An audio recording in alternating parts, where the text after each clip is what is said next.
Caras alunas, caros alunos, dando continuação ao estudo dos elementos da moralidade naquela elipse do diagrama que nós propusemos, vamos estudar hoje um princípio extrínseco à moralidade chamado norma moral, a norma.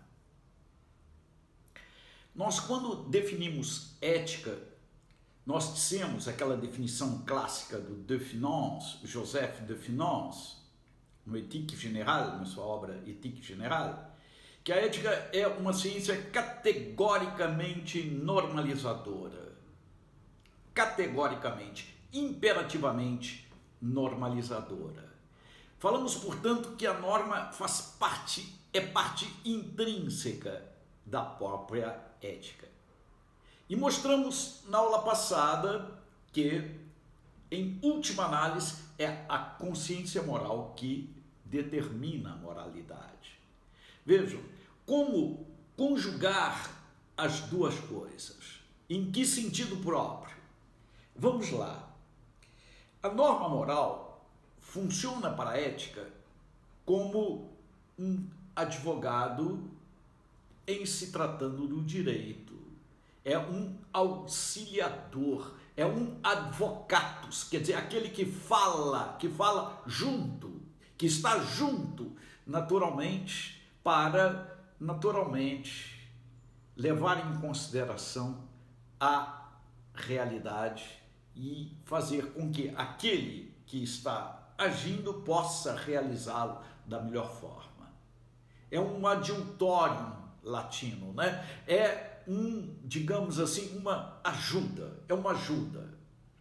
E se define, sim, por analogia à lei jurídica, à lei positivada. Vamos ver então, como eu falo por analogia, significa o seguinte, que não é a mera e simplesmente, não é pura e simplesmente, sic et simpliciter, né? Se diz em latim, o que? A lei jurídica repetida? Não é assim. Então vamos ver como a norma que é definida a partir da lei positivada, ok? Como ela se nos apresenta como sendo diferente. Em que sentido? Vamos lá. A lei jurídica, ela é uma ordenação de razão. Os latinos chamavam de ordinatio rationis. É uma, digamos, bolação da mente humana, é uma construção, é um construto racional e, eu diria, a norma moral também o é, nesse sentido. É uma ordinatio rationis, é uma ordenação de razão, é um construto racional. A segunda propriedade da lei positiva está no fato dela ser extraída, e tem que ser extraída da realidade. Aqui nós já temos uma concepção diferente, um jeito diferente, mediante uma moral aristotélica, que é a nossa base conceitual, porque, vejam bem, quando o direito fala de realidade, bom, esta realidade pode ser mil coisas, não é? A moral, quando fala de realidade, ela define o que é a realidade. Ela diz, não é? E estamos falando de uma moral aristotélica, uma moral tomasiana, extraída da natureza das coisas. Não é? Aqui pressupõe, naturalmente, uma definição de natureza. O que é natureza? Em Aristóteles, physis, e em Tomás de Aquino, natura, não é? O que é physis e o que é natura? É natureza, não é? Em Aristóteles e em Tomás, e vamos aqui em Aristóteles, é aquilo que faz com que algo seja ele e não outra coisa. Quer dizer, é aquilo que determina a realidade como sendo tal, no seu âmago, o mais, digamos assim, né, preciso. Em última análise, é o âmago da realidade, a essência da natureza. é o que, naturalmente, né, o ser é. Então, a lei deve dialogar com o que o ser é, quer dizer, a norma moral. Ela é um diálogo com a realidade. Ela é uma estrutura que dialoga com a realidade. Ela é uma consequência, digamos assim, racional, mediante uma ordenação racial, do que existe de fato. E nós vamos ver isso mais aprofundadamente depois. Então, aqui já há uma diferença entre as possibilidades de uma lei positivada e a realidade da lei moral, da ordem moral. Bom, a terceira está na promulgação. Toda lei positiva tem que ser promulgada. Promulgada quer dizer escrita, promulgada quer dizer tornada conhecida, né? Ou no papel, ou num diário oficial, ou de um meio digital, mas de qualquer forma tem que se fazer conhecida a lei positiva. E a lei moral, diferentemente da lei positiva, é promulgada na consciência de quem age. E nós já estudamos o que é consciência moral. Quer dizer, o modo como eu introjeto a lei moral, ela pode variar naturalmente, dependendo de várias situações, não é? Claro que pressupõe-se que uma consciência moral seja bem formada, mas pode ser que ele não o seja. E aí nós vamos, né, entender de diferentes formas. Mas, de qualquer forma, ela é promulgada na interinidade, na consciência, na capacidade crítica interior daquele que age. Bom, vamos aprofundar isso depois, mas já vimos que é isso que faz com que a lei moral, né, e a lei jurídica, a norma moral e a lei jurídica seja, digamos assim,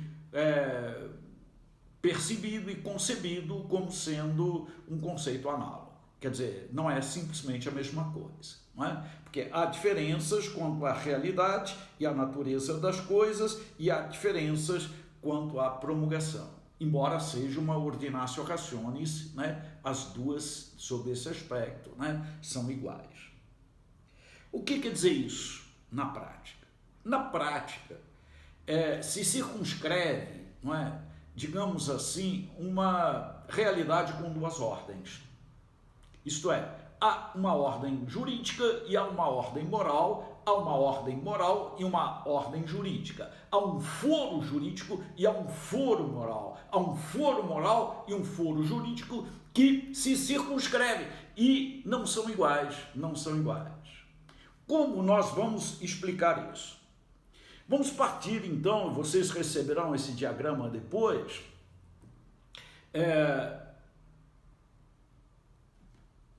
classificando-os a partir de dois círculos concêntricos. O círculo maior, círculo concêntrico maior, que vocês vão receber em vermelho, é o foro moral, é a ordem moral. E o círculo menor, dentro, é o foro jurídico, é a ordem jurídica, ok? Por quê? Porque a ordem jurídica, ela é fundamentalmente externa. O ato jurídico tem que ser cometido, tem que ser fabricado, tem que ser feito, ok? De uma maneira quase que positiva mesmo, né? Sob esse aspecto, sim, este é o ato jurídico. O ato moral, quer dizer, vejam bem, a realidade da moralidade é mais ampla, porque ela é interna e externa. É fundamentalmente externa, mas interna também. É claro que este foro interno da moralidade, muitas vezes, escapa ao direito. Por quê? Porque o direito não tem elementos para julgá-lo, não é? Amor, por exemplo, este movimento que acontece no sentido de eu me transformar nele com relação a um outro, não é? É a possibilidade de amar, ok? Hoje o direito leva em consideração o afeto, leva em consideração um pouco o amor, mas, né, não existe aí um amorômetro para o direito julgar, né, e dizer foi por amor, foi sem amor. Não, ele precisa de uma assinatura, ele precisa de um consenso assinado, ele precisa de... ele trabalha assim, é um modo do direito trabalhar. A moralidade não, ela parte do pressuposto de que isto existe mesmo, e vamos então analisar a partir dos pressupostos. E esse tipo de análise, que é uma análise que é fundamentalmente racional, vai existir mesmo. Portanto, o foro da moral, sem dúvida alguma, é muito mais amplo do que o foro jurídico, que é muito mais estreito, é o círculo de dentro, ok? O raio deste foro, porque estamos falando de círculos, né? O raio do jurídico, ok? É muito menor do que o raio da moral. Ocorre aqui uma dificuldade. É justamente aquela quando e acontece, o raio direito não é uma extensão do raio da moralidade. Que bom se o fosse sempre, que bom. Que maravilha se o raio do direito fosse sempre uma extensão do raio da moral, mas muitas vezes o raio do direito fica assim e o raio da moral vai até lá, ok? É o direito que não atende à moralidade, ok? Nem sempre o legal é moral, isto ocorre, isto pode ocorrer, não é? Então, vejam bem, quando nós falamos de uma moral natural e de uma lei natural, que vamos estudá-la a partir da próxima aula, que é justamente esta lei que está inserida na realidade, no âmago da coisa, e que é expressão dela, se expressa através de toda uma legislação moral, e que depois o direito vem ao encontro dela, e historicamente, ocorreu assim na história, e depois, naturalmente, houve superações com relação ao direito natural, mas sem dúvida alguma, mesmo do ponto de vista jurídico, o direito até hoje tem certas ligações intrínsecas com o próprio direito natural. Por exemplo, em última palavra, quando se fala de uma lei jurídica antirracista, que está hoje aí no auge da questão, não é? O que está em jogo? Está em jogo justamente o fato do homem, ou do ser humano, ser humano em qualquer parte, de qualquer jeito, em qualquer circunstância, independentemente de qualquer fator. Se ele é ser humano, ele tem que ser tratado como ser humano. O que é isso senão direito natural? O que é isso senão lei natural? O que é isso senão moral natural? Então veja que mesmo quando se quer levar em consideração, uma superação da lei natural, uma superação através de outras perspectivas, voltadas para outros autores contemporâneos no nível jurídico e no nível da moral, até hoje, para certas, digamos assim, situações, a lei natural e a moral natural se faz e é atualíssima. E é através dela que nós defendemos, de uma maneira universal, certas posições em se tratando do valor e da vida do gênero humano, quer dizer, do gênero humano, do ser homem neste mundo. Quer dizer, ser homem em filosofia significa ser humano, é assim, é gênero. Não é? Então, é isso que eu queria hoje colocar, mostrar, digamos assim, primeiro, não é? A diferença entre norma moral e lei positivada. Mostrar que a norma moral ela é definida por analogia com relação à lei positivada. Quer dizer, ela é através da lei positiva, a lei jurídica, que nós definimos norma moral, mas é por analogia, porque entre a lei positivada, a lei jurídica e a norma moral, há elementos que são diferenciados, Então é por analogia que se define o que é norma moral. E, justamente, estamos diante de duas ordens, uma ordem jurídica e uma ordem moral que é maior do que a ordem jurídica, ok?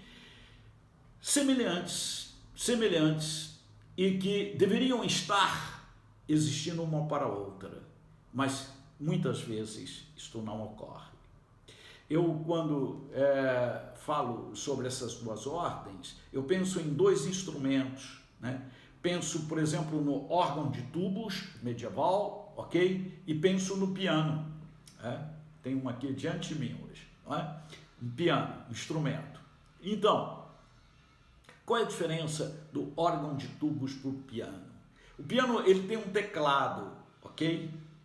E duas claves. Uma clave de sol e uma clave de fá, ok? É assim que o piano funciona, ok? Clave de fá para a mão esquerda e às vezes para a direita também, a clave de sol para a mão direita, enfim. Fundamentalmente é assim, embora haja ali variações, não é? Ok? O órgão tem 4 teclados, 4 ou 5 manuais. O órgão tem 72, muitas vezes, registros, não é? 150 registros.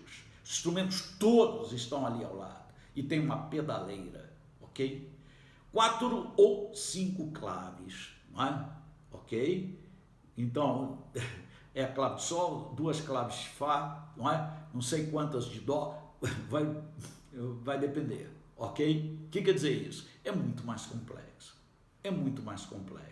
Né? A memória visual que tem que ter e a memória auditiva. Né? Não basta a memória auditiva do piano, mas eu tenho que ter uma memória visual, porque muitas vezes a resposta no tubo, aquelas igrejas medievais, né? Barrocas medievais e barrocas, né? Ok? Mais tarde, né? A resposta sai um pouquinho depois. Então a memória visual é extremamente importante para você não perder o ritmo, né? Quando se trata, por exemplo, de um contraponto, né? E às vezes, né, um bar, por exemplo, né, e a partitura está ali, você está naquela, tem que, as duas mãos, a pedaleira, os registros, tem tudo junto, é uma orquestra, não é? A moralidade é isso, ela é mais difícil, ela é mais, digamos, quando se trata de análise, não é? Pressupõe muita coisa, né, como nós estamos vendo aqui. E o direito, ele é mais objetivo, né? Ele é mais, digamos, não simples, não se trata aqui de ser simples ou não simples, né? Mas ele clama por soluções objetivas, né? Soluções práticas objetivas, porque ele precisa controlar os conflitos, e os conflitos têm que ser controlados. É para isso, é um controle social e precisa ser feito, né? É com ele que se faz, ok? Quando ele é expressão da moral, da moralidade, muito bom, mas muitas vezes, para controlar um conflito, há que se não levar em consideração a moralidade, ou a moralidade pode ficar no armário. Aí é complicado e complexo, não é?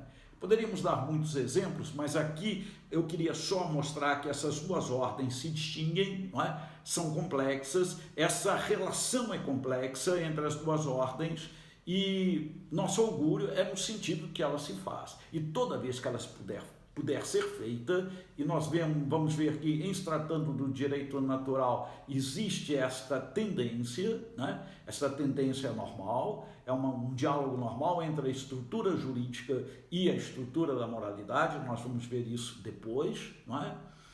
É o que melhor se pode em nível desta consecução.